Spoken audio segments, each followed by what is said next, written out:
les DNS, serveurs et routeurs, les adresses IP, l'identité sur Internet.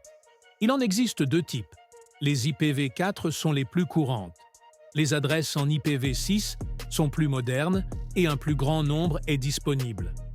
Les DNS, l'annuaire d'Internet.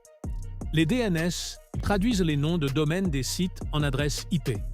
Tu tapes youtube.com, le DNS trouve son adresse IP et ton navigateur sait où aller. Par exemple, Google a son propre DNS ultra rapide. Les serveurs, le stockage d'Internet. Mais où sont stockés les sites web, les jeux en ligne ou tes vidéos YouTube? Sur des serveurs, de gros ordinateurs puissants qui stockent les fichiers et répondent aux demandes des utilisateurs. Par exemple, Google possède plus de 2,5 millions de serveurs à travers le monde. Un serveur, c'est comme un disque dur géant, toujours connecté.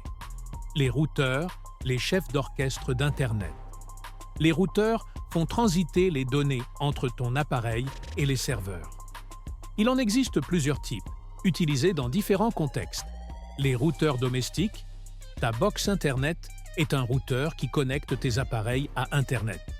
Elle gère aussi ton réseau Wi-Fi et l'accès des appareils à Internet. Les routeurs d'entreprise.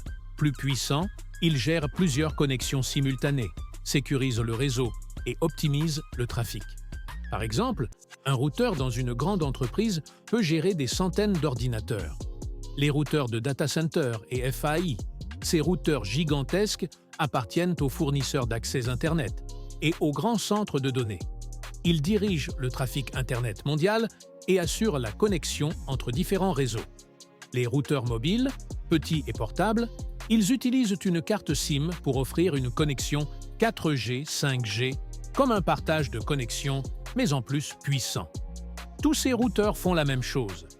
Envoyer les données vers le bon destinataire, mais à des échelles différentes. Comment tout fonctionne ensemble?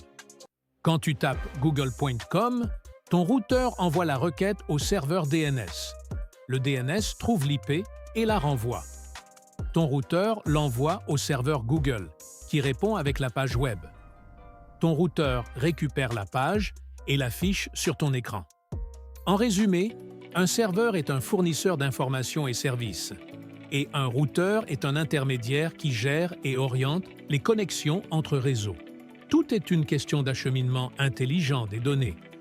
Dans la prochaine vidéo, nous parlerons des fournisseurs d'accès à Internet.